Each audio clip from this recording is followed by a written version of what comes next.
Portsmouth senior Alayla Everett says the track and field incident was an accident, but social media is making her out to be a monster. I'm going to show you a little something using a tape measure. If I lean down here, it looks like it's about 2 inches of snow. What happened is that her brother went in for his shift, and then shortly after he went in, the family was alerted that he had been shot. As we've been live, we've been seeing those small pockets of fire pop up, as you can see behind me. And fire crews say that they're going to be seeing this smoke for a little bit. They can't entirely extinguish this fire just because they can't reach it with water. Take a look at this street sign. That's how powerful these winds were this afternoon. And that's just scratching the surface. Wait, before you start scrolling past this video, did you know that there's a bipartisan bill that would ban children from social media? The price of eggs has certainly ruffled many feathers, and local farms say that it's not just the consumers that are hurting. But the owners tell me what was truly terrifying was a medical scare. If there's a 10% US tariff on China, what would that mean for people living here in Hampton Roads? For example, let's say that my car breaks down. 1 hour, that's how long users under the age of 18 will be allowed to use TikTok. So we asked students in Hampton Roads what they thought of this.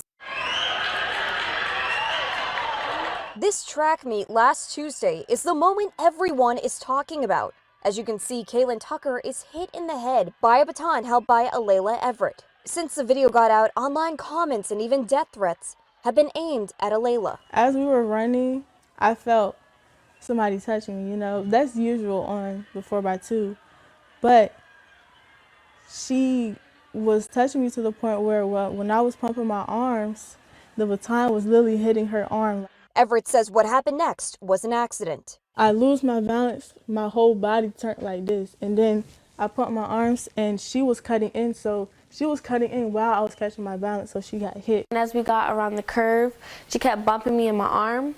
And then finally when we got off the curve, I slowly started passing her, and then that's when she just hit me with the baton and I fell off the track. Tucker says she was diagnosed with a concussion and a possible fractured skull following this race.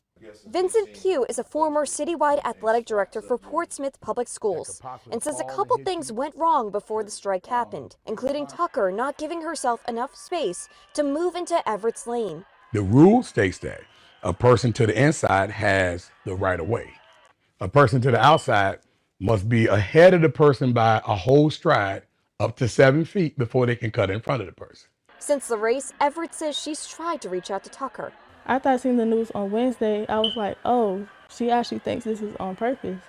So let me follow her on Instagram, because you have to follow her to message her. So randomly, my mom was like, did she follow you back? I checked and I was blocked. With the video viral and even on national TV networks, Everett wants to make sure her voice isn't lost. Yes, you can have sympathy for the girl that got, physically hurt, right?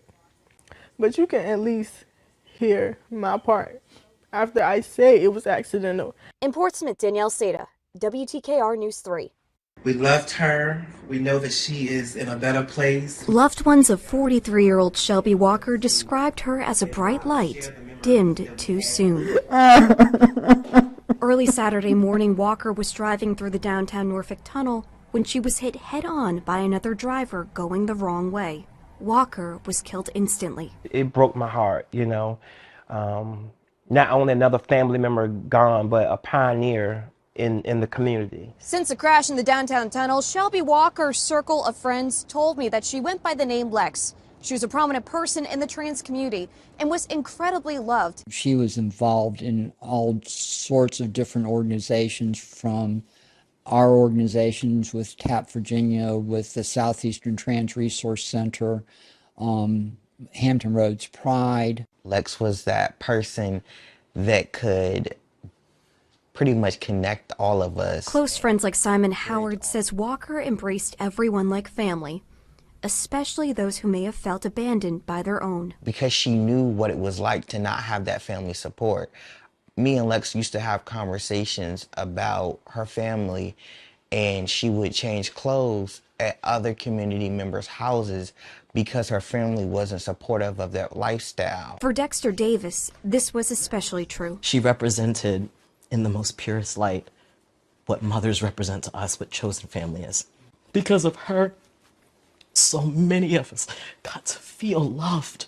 Virginia State Police said the other driver involved was 27-year-old Dominique Goodwin, who was also hurt in the crash. Alcohol was said to also be a factor.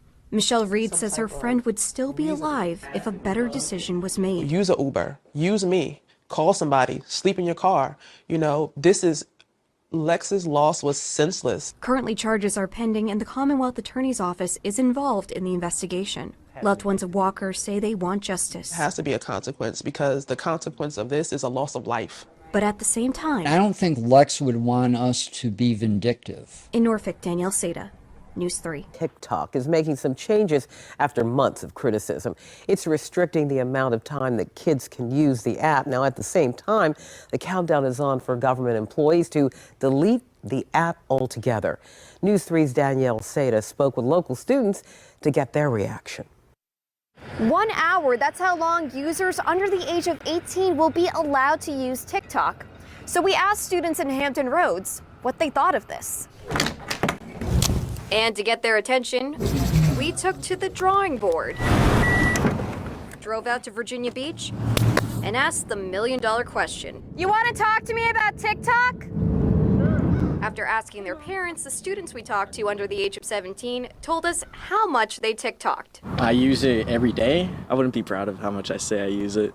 Basically every day is probably an addiction now. So like on days I was sick or during the summer, I would be on it maybe about 2-3 hours a day. If I wasn't doing something, I would just pull out my phone and get on TikTok. So I was like, that's probably not a good thing. On Wednesday, the app sent out a new guideline saying there's going to be a 60-minute default timer on the accounts belonging to those under the age of 18. And we were surprised to hear the reactions of the students. I don't think it's terrible because there are a lot of people that spend way too much time on it, and it's very bad for your mental health and I think self-image. And it's not just the kids getting kicked off. On Monday, the White House told government agency employees that there's a 30-day countdown to delete the app on government devices. This comes after the ban of the popular platform on the phones of federal government employees that was announced by Congress in December. The reason being because supposed security risks coming from the app headquartered in Beijing, China. Still, some of the kids think there's some loopholes their teen peers can jump through. I use it so much, I'd be pretty bummed out if it just quit on me like that. But for the kids we talked to, they think it's best to unplug from the platform. I mean, it's a good thing because it's just helped me easier to focus on other things than just TikTok. In Virginia Beach, Danielle Saitta, News 3.